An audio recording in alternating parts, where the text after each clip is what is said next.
Space definitely has to be one of the most interesting environments for a video game, and I'm sure any gamer out there can agree.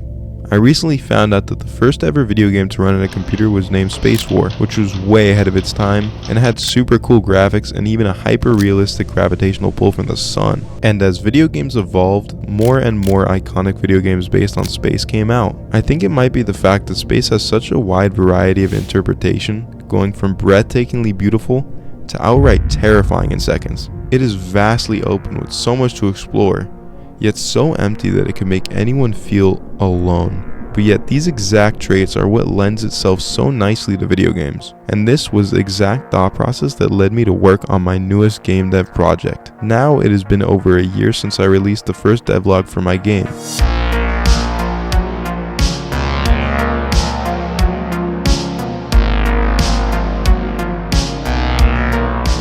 Let me show you the progress that I've made over the past 3 months, and hopefully you'll be just as excited about this project as I am. The first thing that I wanted to do since the last video was improve the visuals, and my first idea was to add planets to the background. I've been wanting to do this ever since the start of the game, but I could never get it to work since I wanted them to have a parallax effect. And the way that I had the background set up, I had no clue where to start. I ended up copying the terrain generator used for the asteroids to make a background generator, where I can not only add planets, but also add super cool objects in the future. And now that I had a system set up for the planets, it was time to figure out how to make them unique. So I used my favorite game dev trick, randomization. Each planet is a bunch of layers with multiple different variants, all smashed together to give you a somewhat planet-like object. And it all starts off with the base image, that is the same for every planet, and then things get a little interesting with the secondary base layer, that gives more texture to the blank circle, and there are a few variants of this. Then the shadow layer is added on top, giving a spherical look to the planet, and just like the base layer, there's just one of these. Right on top is the cloud layer, which is a tileable texture with 2 variants for now, and I have a shader attached to them so that they can move ever so slightly. This cloud texture is then placed inside of a mask so that it becomes circular and gives the planet a somewhat spinning look. Then it comes to the atmosphere, that adds a little halo effect and also darkens the planet so it doesn't distract the player too much. While this is a totally viable planet for the background, I really wanted to add a few more interesting features. The first of these features is a chance for it to spawn with a ring that can be placed on any angle. But what's better than 1 ring? 2. The second feature I gave to the planets was a chance for them to spawn with a moon that can have different orbits, and their visuals are composed of similar layers to the planets, giving them their own variety. When each planet spawns, it randomizes and even assigns itself and the moon a color.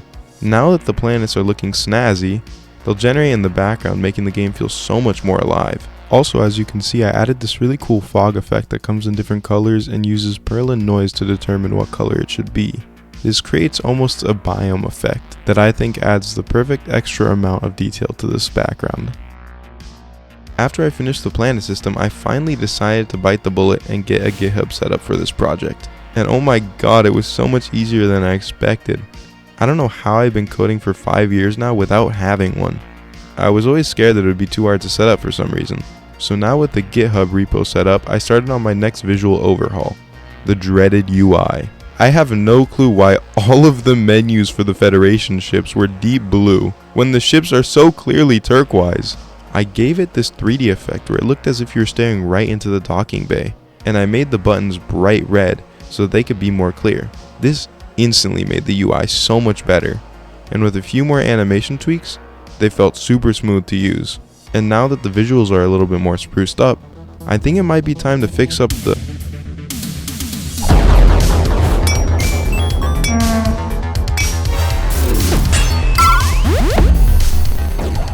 Don't get me wrong, I absolutely love Brackeys and his videos, and I understand he has to make the tutorials beginner centric, but it was a pain to go back and set up a new audio manager. Each sound could only play once at a time, and there was a lot of spaghetti code behind the sound system in the settings menu, and it would just not work sometimes. After watching the Sasquatch P Studios video, I was able to set up a new sound system that used Unity's built-in audio mixer, where I could just link the sound menu sliders straight to the mixer sliders, and now the sound system was majorly upgraded. And as a college student studying computer science, I have a lot on my plate, and just so much math, a lot of it. Like too much to be honest. So I'm not able to work on the game all the time, but I was able to set up a Steam page for the game, and it looks so awesome. There's something so magical as a PC gamer to see my game on Steam. It makes the hundreds of hours I spend on this project feel absolutely worth it. I would really appreciate you guys checking it out through the link in my description and wishlisting it, because it would help to give me motivation to keep working on my dream game. Also, something that I want to make very clear in this game is that there will be a lot to explore, whether it be through the lore or genuinely mysterious experiences. I've already added a lot of random occurrences that I don't share in these videos, whether they be scary occurrences or just interesting characters, so don't worry. Oh, and I crashed. And that is actually, that just spawned right there, I forgot to talk about. And I don't think I will talk about that. Also, if any of you guys watching are aspiring game developers or designers, I've linked a few really cool books that I've recently read that would totally help, whether it be with video game history or the psychology behind making fun games. Yeast out, mother truckers.